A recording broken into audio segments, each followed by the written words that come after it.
Um, dois. Vamos lá.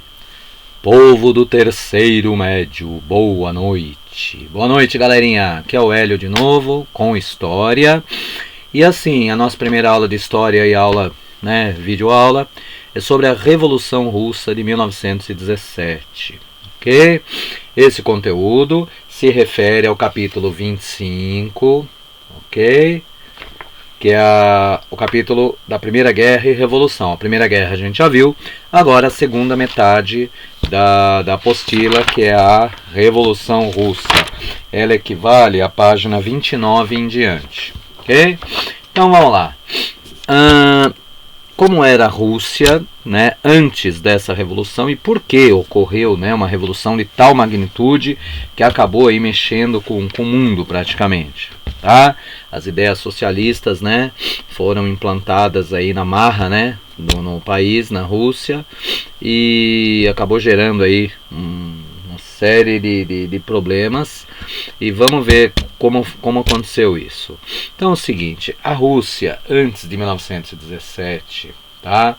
Ela era um país extremamente pobre, até agrícola, uma população vivendo de forma miserável. A riqueza do país era concentrada num clero e numa nobreza proprietária de terras, sob uma monarquia absolutista. Cara, absolutismo ainda no século XX, ainda um regime absolutista, da família dos Romanov, que o governante na época era o czar Nicolau II, que vocês estão vendo a imagem aí, a foto no slide, ok?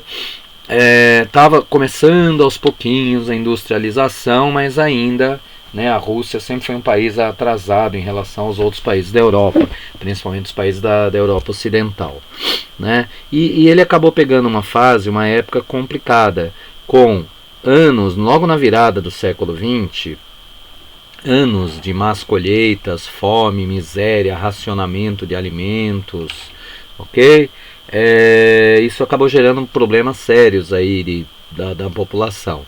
E o que o czar, que aliás o czar em russo quer dizer César, é a transliteração para o russo de César.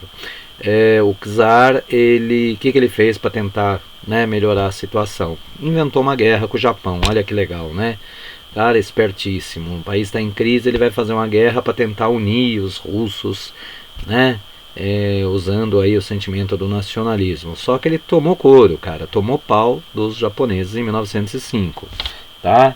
E isso acabou agravando ainda mais a situação russa, ok? Vamos dar uma olhada aqui, antes de chegar nas facções políticas, eu inverti o slide.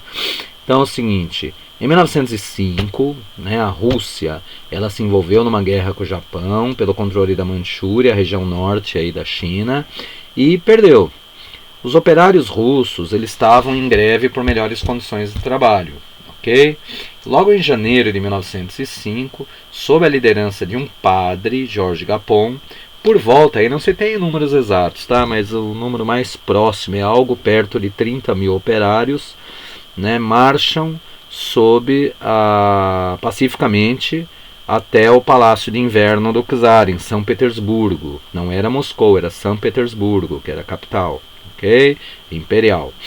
E os caras marcharam, foram lá pacificamente entregar uma petição, entregar uma carta, ao imperador, que eles chamavam de o nosso querido paizinho, o pai, o senhor de todas as Rússias, o czar, pedindo, pelo amor de Deus, nos ajude, estamos morrendo de fome, a gente precisa de alguém que nos proteja, que nos ajude, porque nós não temos comida, não temos condições, estamos na miséria. E eles enviaram uma carta solicitando que o czar tomasse providências, contra aquela situação. E qual foi a resposta do czar? Mete bala em todo mundo. O exército russo, na frente do palácio do czar, disparou contra a multidão. Tá? E imagina o pânico, homem, mulher, criança, idoso, Cara, por volta de 30 mil, os soldados começam a atirar, aquela multidão sai correndo desesperada. Calcula-se, e esses números também não estão, como se diz, não são exatos, né? Não se tem certeza absoluta, mas os números aí que chegam pra gente, né, das várias fontes, por volta aí de 930 pessoas morreram, sendo algumas pisoteadas no tumulto, e algo por volta de 6 mil feridos. Olha a doideira, ou seja, os caras foram lá pedir pacificamente para o governante ajudá-los e eles meteram bala, né? Eu tenho uma foto rara aqui de uma publicação antiga que eu tenho, não sei se dá para ver direito aí a foto, ok? Essa foto é uma foto real do dia, algum pouco tempo antes dos soldados dispararem, tá? Essas pessoas que vocês veem enfileiradas aqui embaixo da foto são os soldados russos, e em cima a multidão que começa a se aglomerar. Foi tipo horas antes, né, do tiroteio, ok? Então vamos lá. Aqui no que está no slide é uma gravura, não chega a ser foto, tá? E aí os soviéticos, as pessoas perderam a confiança no seu governante, perderam a confiança no imperador, no czar. E aí eles começam a se reunir nos chamados sovietes. O que é um soviete? É um comitê, um conselho de operários e camponeses, soldados, marinheiros. Então é o seguinte, grupos de trabalhadores que se reúnem para decidir algumas coisas. Isso são os sovietes. E as primeiras decisões deles foram quando e aonde eles fariam greve e protestos contra o governo. Okay? Com o aumento das greves, o racionamento de alimentos, tá? O aumento também da repressão policial, o povo se revoltou. E aí eles voltaram, o povo foi, só que dessa vez armado, né? Dessa vez armado, eles voltaram contra o czar. Só que dessa vez os soldados, em vez de atirar no povo, eles se uniram ao povo e invadiram o palácio do czar. O czar, a hora que vê o tumulto chegando, ele renuncia, né? O que não adiantou muito, que ele foi preso, tá? Ele e a família toda foi presa. E assim que prenderam o czar, forma-se um governo provisório. Okay? Esse governo provisório, ele ficou sob comando de um menchevique. Vamos entender o que é isso, tá? A oposição, a hora que eu falei, é que eu inverti os slides, desculpa aí pessoal, esse é o primeiro, esse é o segundo e depois o terceiro, ok? Então a ordem tá 2, 1 e 3, tá? Então é o seguinte, a oposição, logo depois do massacre de 1905, tá, do Domingo Sangrento, aí, que meteram bala no povo, os operários começaram a se organizar. Tá? Tinha um partido de oposição na Duma, né, que era o Congresso Russo, né, o Partido Operário Social Democrata Russo, de inspiração marxista. E o partido em si não era tanto o problema, é que assim tinham várias facções. Tá? As duas grandes facções desse partido eram os mencheviques e os bolcheviques. Os mencheviques, ou minoria, eram os brancos, pregavam a união das massas com a burguesia. Os principais líderes eram Plekhanov e Martov, Julius Martov, aparece a imagem, a foto no slide. Os bolcheviques, os vermelhos, pregavam a revolução socialista marxista. O líder era Lenin, Vladimir Ilyich Lenin. Havia também outros partidos e tal, mas de menor expressão. O que realmente mandava eram os mencheviques e bolcheviques. Ok? Enquanto que os mencheviques pregavam que era possível negociar com a burguesia, os bolcheviques não, partir para a ignorância, com o burguês não se negocia, mete bala, tá? Eram os radicais, os mencheviques os moderados, os bolcheviques os radicais, ok? Agora a gente pode voltar à Revolução de Fevereiro. Os sovietes, né, tomaram o poder em São Petersburgo, prenderam a família real, e o Kerensky, um menchevique moderado, assume o poder. Quando a notícia se espalha, em toda a Rússia, camponeses ocupam as terras dos nobres e os operários tomam controle das fábricas. Foi um pandemônio, né? Todo mundo invadindo e, sabe, vamos derrubar mesmo, vamos tomar o poder. O povo no poder, de uma maneira assim, né, bem drástica. Tá? Só que, se vocês se lembram, a Primeira Guerra Mundial foi de 1914 a 1918, ou seja, em 1917 o couro estava comendo, pleno auge da Primeira Guerra. tá? E um dos erros, né, do Kerensky, né, do governante menchevique, foi não tirar a Rússia da guerra. Com isso, e a miséria continuou.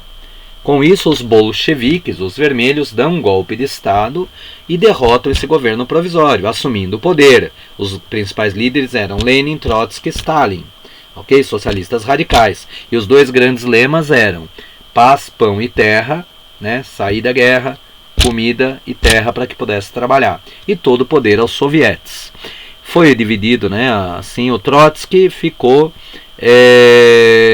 formando a Guarda Vermelha. Né, foi o responsável por formar a Guarda Vermelha e o Exército Soviético. O governo do Conselho de Comissários do Povo, liderado por Lenin. Okay? E quando esses caras assumiram o poder, os radicais, o que eles fizeram? Primeira coisa, a reforma agrária. De cara, na lata. Reforma agrária. Tá? Tira a terra dos burgueses, dos nobres e distribui para a população. Okay? Na verdade não é bem para a população, tá? O projeto socialista era assim, sob controle do Estado, as pessoas podiam usar a terra para o seu sustento, mas sob controle do Estado, tá? Para não ficar essa imagem aí, que a terra foi dada, não foi dado nada para ninguém. Nacionalização de bancos e empresas, ok? Então todos os bancos e empresas que tinham sede na Rússia passaram a ser nacionais. E principalmente o Tratado de Paz com a Alemanha. Então assinou uma rendição com os alemães para sair da guerra. Não tinha a menor condição de manter uma guerra. Só que essa tomada de poder acabou fazendo com que estourasse uma guerra civil entre brancos e vermelhos, porque os mencheviques não aceitaram a tomada de poder. E houve uma guerra civil entre o exército branco, defensor do capitalismo, e o exército vermelho, defensor do socialismo. O exército branco foi apoiado aí pequena escala por franceses, ingleses e norte-americanos. Tá? E os bolcheviques socialistas vencem o conflito em 21. Ainda em 1918, a família real russa é executada. Ok? Aí está a foto deles, né? O czar, a czarina Alexandra. Existe-se um mito, né, de que a princesinha Anastácia sobreviveu, né, ao massacre, que foram executados a tiros. Né? A família real foi executada a tiros. Né? Um por um saía da sala e ia para outra e eles, né, eram executados. Não se tem comprovação nenhuma da Anastácia ter sobrevivido ou não. A princípio a família real foi executada. Tá? Com isso Lenin inicia a estatização geral da sociedade. Tudo pertence ao Estado, tudo pertence ao governo, lançando a nova política econômica, com medidas que retomavam parcialmente o capitalismo para recuperar a economia russa. Tá? Tipo assim, dá um passo para trás para depois dar 3 para frente. Tá? Em 1922 é criada a União das Repúblicas Socialistas Soviéticas, não mais Rússia, juntando-se todas as etnias aí do território do antigo Império Russo, né? Criada a União das Repúblicas Socialistas Soviéticas, ou simplesmente União Soviética. Só que assim, o Lenin, 2 anos depois, morre. E há uma briga pelo poder, uma disputa entre o Trotsky e o Stalin, que lembra que eram os 3 líderes, né? Lenin, Trotsky e Stalin. O Trotsky defendia a expansão da Revolução Socialista para o resto da Europa, enquanto Stalin defendia a consolidação do socialismo na própria Rússia. Só que, nessa disputa, o Stalin assume o governo, né, expulsa Trotsky, que foge para o México. Muitos anos depois, né, o Trotsky é assassinado a mando de Stalin, tá, para não correr riscos aí dele voltar e tumultuar o negócio. Aliás, é uma coisa assim terrível. Não que tenha algum assassinato que não seja, né? Mas esse foi terrível porque foi uma picareta na nuca, né? Foi assassinado o Trotsky. A partir daí, o Trotsky lança os planos quinquenais, com metas econômicas a cada 5 anos, centraliza o poder e instaura um governo ditatorial, repressivo e totalitário. Ok? Então, com isso a gente termina o conteúdo, tá? E agora só falta passar os exercícios, ok? Vamos lá então. Exercícios. Eu tenho que passar aqui. Então, página 23. Não, 33. De 33 a 35. Devia ter deixado pronto já, desculpa. Exercícios 10 a 13. 10 a 13, ok?